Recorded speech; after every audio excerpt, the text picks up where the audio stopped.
and that many parts of the world were convinced that China will reform itself, China will transform its processes, will bring transparency to their economy, will work on fair terms in the global economy. आइए दोस्तों बात करते हैं उस cabinet minister, Indian cabinet minister की जो India से ज़्यादा चाइना में काफ़ी पॉपुलर हो रहे हैं इस समय। मैटर ऐसा है कि दोस्तों इंडिया के कैबिनेट मिनिस्टर सही पीयूष गोयल साहब ने जो टैरिफ वॉर जो चल रहा है उसमें इंडियंस के लिए बोला है कि ये लाइफ टाइम अपॉर्चुनिटी है इंडियन एक्सपोर्ट्स के लिए, कोई नया मार्केट ढूंढने के लिए। जब चाइना का मार्केट डाउन है इस समय हम अपना मार्केट ग्लोबल कर सकते हैं। क्योंकि मैटर आप सभी को पता ही होगा, ट्रम्प साहब ने चाइना को छोड़कर बाकी सब देशों के लिए टैरिफ को 90 डेज के लिए होल्ड कर दिया है। बेसिक लाइन 10% टैरिफ पर ला दिए हैं, लेकिन इसी बीच चाइना से रेसिप्रोकल वॉर को देखते हुए चाइना ने टैरिफ बढ़ाया तो अमेरिका ने उसके खिलाफ लगभग इस समय की स्थिति में 145% के लगभग टैरिफ को पहुंचा दिया है। 145 टैरिफ का मतलब आप समझ सकते हैं कि दोस्तों जो चीज़ पहले चाइना में लगभग 100 रुपये की मिलती थी या 110 की मिलती थी 10% टैरिफ लगने के बाद, वो इस समय लगभग 245 रुपये की मान सकते हैं अपन। इस प्रकार का टैरिफ है। तो इंडियन या फिर अमेरिकन्स चाइनीज़ आइटम को क्यों खरीदेंगे जब वो सामान इतना महंगा मिलेगा। तो देखा जाए तो चाइना का मार्केट पूरी तरह से साफ होने वाला है अमेरिका के अंदर, और ऑब्वियसली इंडियंस के लिए अपॉर्चुनिटी है, इंडियन एक्सपोर्टर्स के लिए, कि वो अपना माल अमेरिका के अंदर खपाएं चाइनीज़ की जगह पर।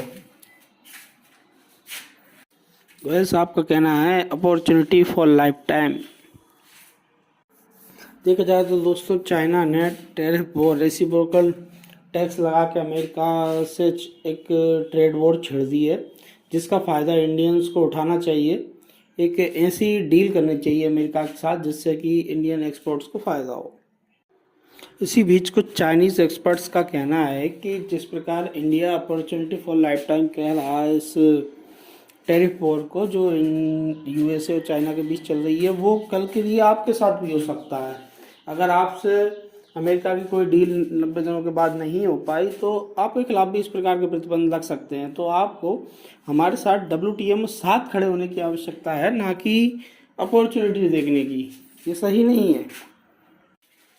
देखा जाए तो दोस्तों डोनाल्ड ट्रंप का रवैया फ़िलहाल के लिए काफ़ी फ्रेंडली है, क्योंकि हाल ही में एक एक्सट्रेडिशन प्रत्यार्पण बोल सकते हैं, प्रत्यार्पण ट्रीटी हुई है, जिसके अंतर्गत 9/11 के जो अपने अपराधी थे अपने देश के, तहब्बुर राणा, उसको वापस लाया गया है।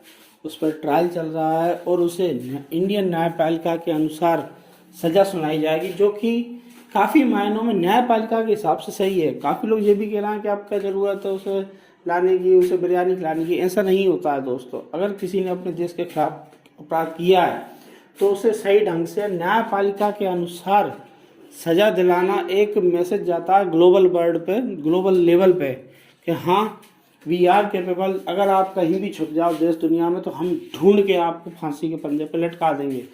वैसे तो देखा जाए रो अपना काम कर ही रहा है। आप पाकिस्तान में देख लो, आए दिन कोई ना कोई चटकता रहता है। तो थोड़ी बुद्धि लगा, कौन क्यों चटक रहा है। यहाँ पे शहीद का कोई ना कोई गुर्गा हर सप्ताह चटक रहा है, कहीं से भी गोली आ रही, फट माथा उड़ रहा है। तो सोचो, बुद्धि लगाओ। बाकी ये जो चीज़ है यह प्योर दमदारी है कि हाँ अगर आपने हमारे देश के खिलाफ कोई अपराध किया है तो हम कहीं से भी आपको ढूंढ लाएंगे, आप पर ट्राई करेंगे, पूरे न्यायपालिका के अनुसार अगर आप दोषी पाए जाते हैं तो आपको फांसी की सज़ा दी जाएगी।